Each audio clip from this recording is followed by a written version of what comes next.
certainly glad you could join me today. I made the horrible decision to re-listen to Punisher by Phoebe Bridges, and I'm just like, I'm a little confused. Like, is every song on this album supposed to bring you to the literal verge of tears, or am I just a bit broken? Unfortunately, Phoebe Bridgers is one of my, favorite artists, and I say unfortunately because she made Waiting Room. So like, clearly she enjoys making her listeners suffer. When I first started listening to her was like during a time where I didn't even feel like I could cry. But there's always been something about Phoebe's music, something about her songs for me, and this overwhelming emotion that she's always able to bring out of me without fail, and I just can't explain it. I can't explain why songs like Garden Song and Moon Song absolutely ruin me, and I hate her for that, but in a good way. And Phoebe separates herself from any other artist I've listened to entirely and is able to create this genre of her own. And Punisher 4 years later is still an amazing album from start to finish. It was written and recorded just before quarantine in 2020 and had themes of finding solace and a literal and figurative end. And so it acted as a solace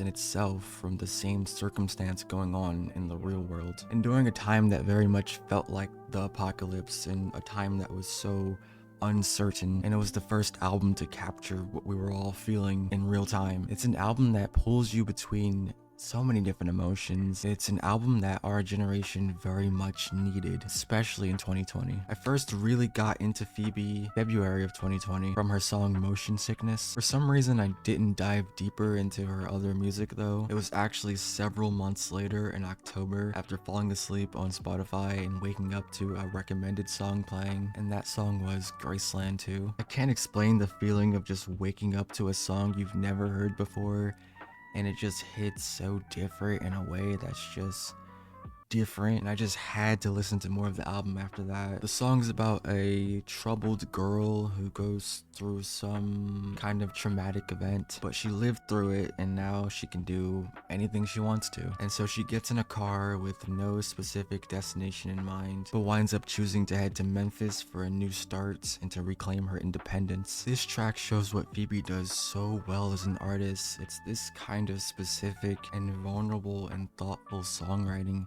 that makes her music amazing and so easy to visualize. You can see the car, you can see Memphis, you can see this girl, you can sympathize with her, and you can feel connected to her and connected to this song. A lot of other artists have been trying to adopt her style of songwriting, but honestly they really just pale in comparison, because at this point she's just set the standard so high. Her writing has such a mundane realism to it that she's somehow able to make it feel surreal. She's somehow able to make it feel larger than itself, just from how good of a storyteller she is. There's like this conflicting contrast in the lyrics throughout the whole album. Like in Garden Song, she's soaking in how her hard work gets her everything that she wants. But then in Kyoto, she questions what that really is, and she calls herself a liar by the end of it. She calls herself a copycat killer and Punisher, but then in Halloween she reminds herself that she can be anything. Chinese Satellite is one of my favorite songs on the whole album, and I think it's the most self-focused song on here compared to a lot of the other songs, which seem to be her having a conversation to someone or having a conversation about someone. Moon Song, Savior Complex, and ICU are all amazing songs that dive deeply into love between two broken people and the toxicity and codependency involved in that. The album closes with I Know the End, which has got to be one of the most beautiful album closers that I've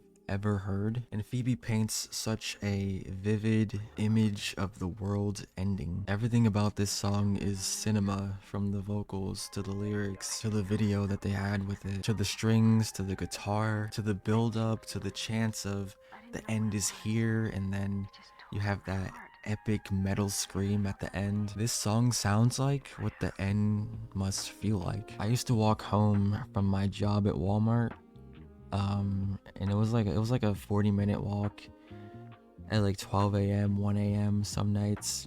The streets would be like dead empty because like it was during quarantine time. It really felt like I was in the apocalypse for real, and so I would just blast I Know the End on the way home and just I would be just screaming the lyrics out because like there was no one, so I would just be like screaming the lyrics out.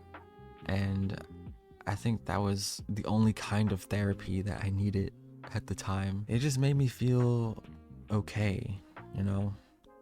Like, I guess the end is here, and I could be okay with that. My re-listen of Punisher reminded me how beautiful of a songwriter Phoebe Bridges really is, and just how relevant this album was during that time period. It has aged gracefully. It's an album that pulls you in, and once it pulls you in, it destroys you emotionally, physically, spiritually. It's gentle and steady, but it's never static. There's zero skips and there's no filler because every sound and every lyric has a meaning and a purpose. Phoebe has had an undeniable impact on indie music and the music industry entirely. I'm excited to see what her next solo project is gonna be and what it's gonna sound like, because I've loved everything that she's done with Boy Genius, and her success is well deserved because she has something that a lot of other artists don't these days, and that's raw talent.